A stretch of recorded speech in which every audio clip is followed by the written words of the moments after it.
Hello, my name is Marcus. I'm the compiler of a collection of therapy quotes entitled Psychoanalytic Self-Awareness Quotes. This is TQ 262. Therapy quote number 262. Projective identification modifies perception of the object and, in a reciprocal fashion, alters the image of the self. It occurs as a defense to rid the self of an unwanted part that can be controlled when it is located in the object. So the idea here is that when there's something about ourselves that we don't want to admit, face, accept, because it's too anxiety-provoking to do so, although we need to do so because we want to assimilate and digest our memories, but something that's been repressed, split off, disassociated, and denied, and we don't want to face it, but we need to face it. So what happens is the person might, to deal with the anxiety of it, the person might just attribute this feeling trait, whatever it is, to another person, to their friend, a non-threatening substitute. Okay, so they'll externalize it and say it belongs to the other person, whatever it is. So the idea here is that the projector wants to control this aspect that he's denying. So he's controlling this, let's say, this emotion he doesn't want to admit. And the way to control this emotion is to see it in the other person. And then what he wants to do is that if the person is not demonstrating that emotion, he either just keeps imagining that he's demonstrating that emotion, but to make it more convincing to himself, he'll provoke the other person or try to coax the other person to show some signs of it. Then he can convince himself. It's called rationalization, self-deception. Then he can convince himself that it doesn't belong to him. And that's how he's controlling the denial.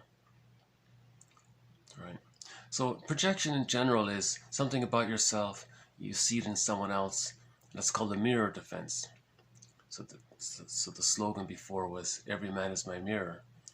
And then, so the idea is that it's helpful. You're seeing something about yourself by creating this mirror through your blaming or opinion about the other person, because often it can belong to the projector. So that's called the mirror defense. But if the person is, if a person takes it a step further, he'll behave in a way just like the baby behaved towards his mother to get his mother to feel something. The projector will behave in a way so the other person can get the message, demonstrate it, you see. And then it's more convincing to the projector that it doesn't belong to him. That's sort of the dynamic of, and the prototype, as just mentioned, was the baby being blurred with the mother from birth to 6 months in the symbiotic stage. So he doesn't know where he ends and his mother begins. So if he has a feeling, if he has a need and it's not getting met, then he has a feeling around it. He's going to express that feeling, hoping that his need will be met, because he hasn't fully separated who he is and his mother. So it's just all him. Or if he does recognize the mother, he thinks the mother's there to serve him. It's part of that primary narcissism. So he will express his feeling with the assumption being that the mother will get the message and meet his need. So that's the prototype of the template or whatever for projective identification. So again, it's meant for the projector to realize what he's disowning in himself, because what he's doing is he's not assimilating his undigested hurt, his undigested feelings, or recognizing something about himself, because there would be feelings around that, and then he'd have to digest the feelings around what he's not recognizing about himself. So the idea is that with projection, we keep saying shadow work, or withdrawing your projections, or owning your projections, or using your moral agency to take responsibility for your unconscious history, to take responsibility for how you as a child responded to what happened. Wilson called that the a person's moral revolution. It's their moral revolution to assimilate their memories, to digest their feelings, their hurt feelings, to feel within, to bring the feeling self back to themselves. Because if you're caught in the repetition compulsion gone awry, and you're projecting, you're externalizing, you're blaming and all, you're just preserving the split, and that's not healthy, right? And remember, unhappiness or the unlived life is a malady of the personal synthesis. Unhappiness is a malady of the personal synthesis. The splitting is there. Splitting precludes mourning. Mourning is needed to find one's real self and the capacities of the real self. Mourning relates to healing the inner splits. Right? Mourning precludes splitting precludes a happy life, really, if you're into part object relating. Whole object relating leads to mutuality and happiness in relationships, right? So this just has been a follow-up on all of the previous quotes on projective identification. Each one adds a little bit, a little reminder,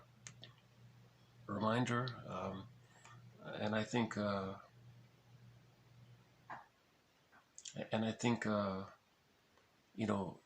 even in future quotes, it'll draw on some of the past material.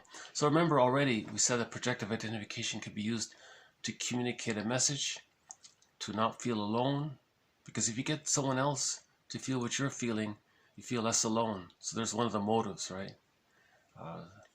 Misery loves company. That was the quote before. And when there's a much more deeper ambivalence, when there's more hurt inside, the more hurt there is inside, the more the person might use projective identification because he can't face that hurt inside.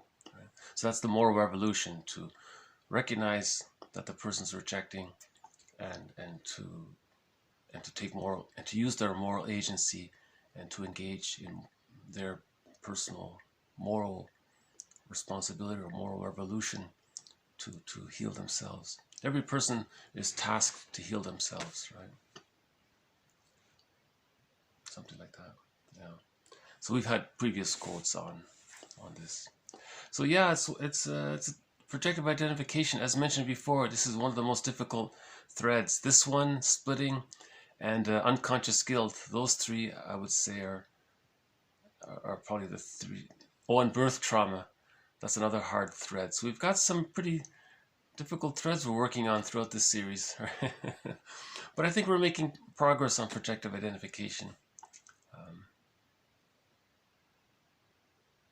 It's irresponsible, right? I mean, someone called it being morally lazy. If you're just blaming someone else, you're being morally lazy. The moral agency is to look at, why am I projecting? And Robert Bly had all of his exercises and metaphors regarding this. So we've included some of Robert Bly's anecdotes already. He said that when we're a child, we put a lot of aspects of ourselves into this bag.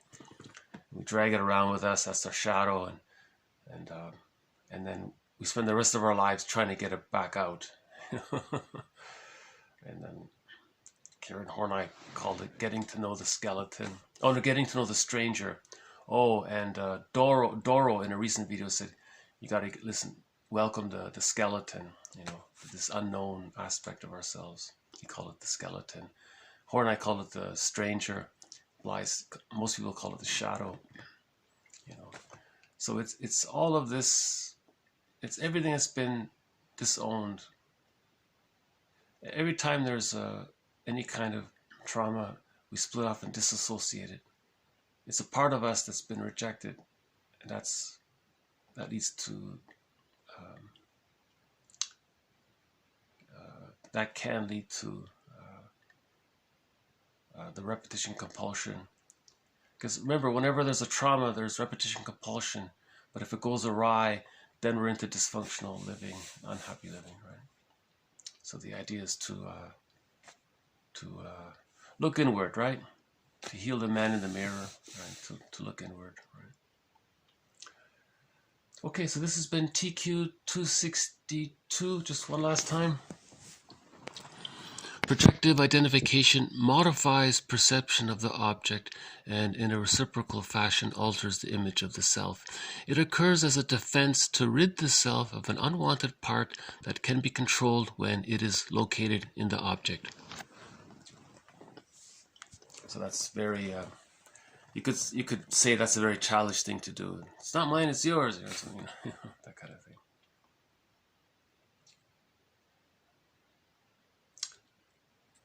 Yeah, healing and growing up, it's a lot of work, right? Yeah.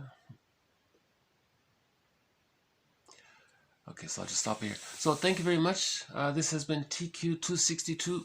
More to follow. Bye for now. Thank you.